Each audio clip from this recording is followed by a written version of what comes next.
When writing is hard, it is often doing the work that you're thinking should have done first.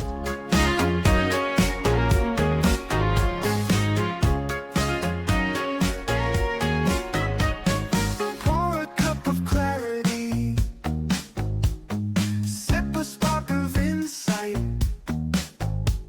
Coffee with Karma, your morning feels just right.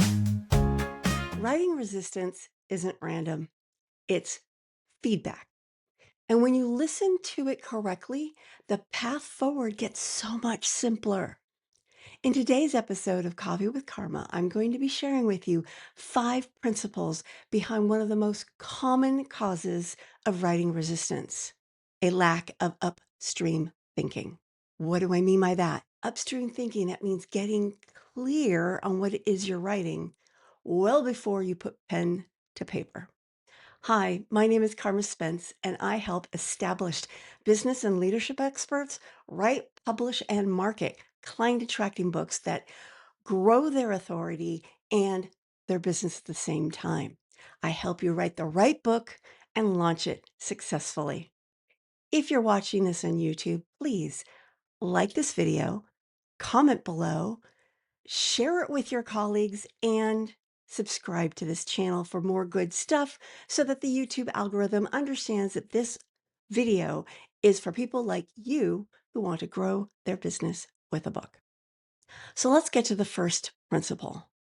When your thinking is clear, execution stops demanding willpower. That means that when you understand where you're going, you know your goals, you have an idea of how you want to achieve those goals, you are clear on what your message is, executing on that is easy. That's why you get an outline for your book, because now you know I'm going to talk about this, and then I'm going to talk about this, and then I'm going to talk about this. That's why you get clear on your message before you start posting on social media, so that you're not just randomly writing stuff. Now, yeah, you might randomly write stuff too, because something in the moment is worth sharing and showcases your human side. But when it comes to your message, you need to be really clear up front. Principle number 2: content feels heavy when it's carrying decisions you should have made earlier. That means that it's like you're trying to decide what to say while you're saying it. You're thinking out loud in public. Now, some of that happens even when you're clear on your message, because a message doesn't become clear like that. It evolves over time. I mean, if you were to go back and read all my posts for the past 2 years, I don't know why you do that, but let's say you did it.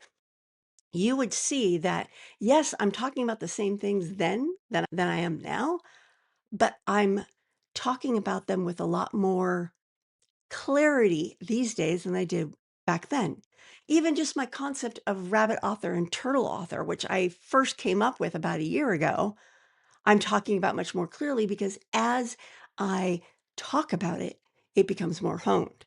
But that doesn't mean I wasn't clear about it before I started talking about it.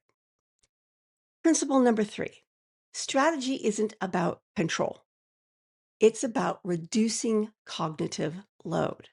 And this is something I have been really thinking and talking about a lot lately, because I realized that with all the chaos that is going on in the world, and possibly even in your life, especially last year, I don't know about you, but 2025 was insane.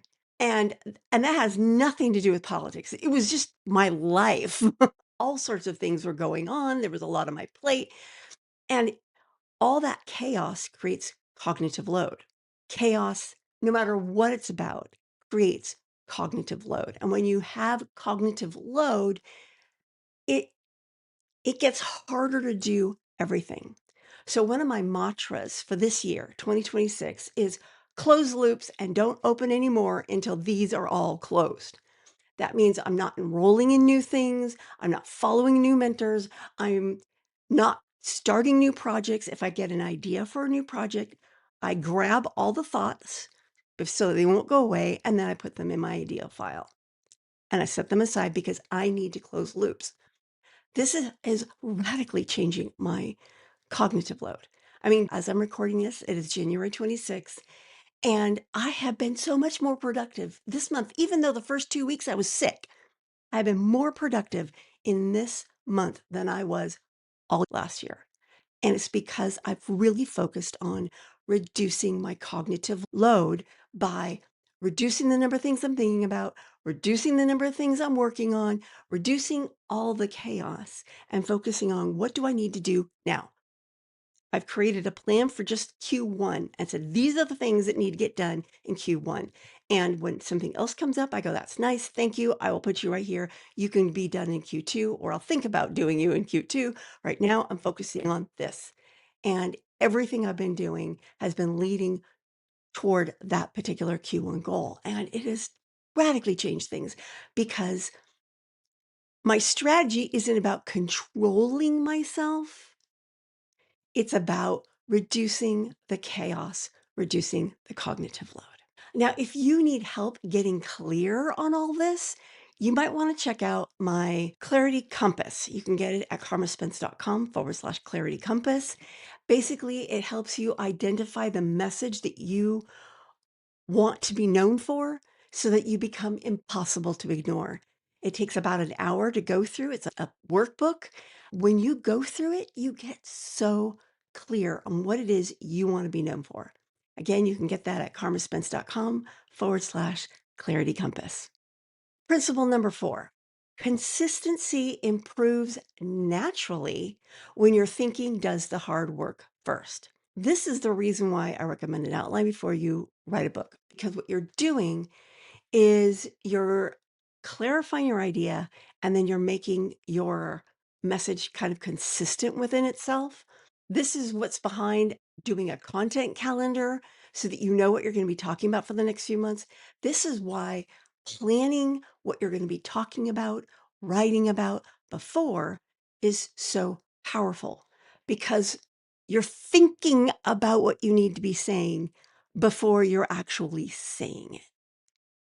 And when you've got that down, your ability to be consistent across all your platforms and all your projects goes poof. It's like exciting. It blows up. It is amazing. Once I started getting very clear on what it is I wanted to be known for and who I want to serve and how I want to serve them, it's like, and it's like clarity begets clarity because the more clear I got, the more clear I got. I'm telling you, getting clear on your thinking helps everything else. And it makes writing your content for social media, writing your content for your book, writing your content for your talks, your speeches, your webinars, whatever it is that you're going to be communicating about your message becomes so much more consistent when you do the thinking up front. And principle number 5, the goal isn't to write faster. It's to think once and reuse intelligently. I'm not trying to help you put more stuff out more often. That may be a result, but that's not the goal. The goal is to get clear on your thinking so that everything else becomes easier. Communicating becomes easier, consistency becomes easier, being faster becomes easier, all because you did the thinking first. And again, if you need help with that first clarity piece, grab the Clarity Compass at carmaspence.com/Clarity Compass. It will rock your world. There you go. 5 strategic mindset principles that remove writing resistance. I will be back on my next video talking about 3 rewriting strategy steps that most authors skip, but you won't because you'll be watching that video. That's it for today. This is Carma Spence saying ciao for now.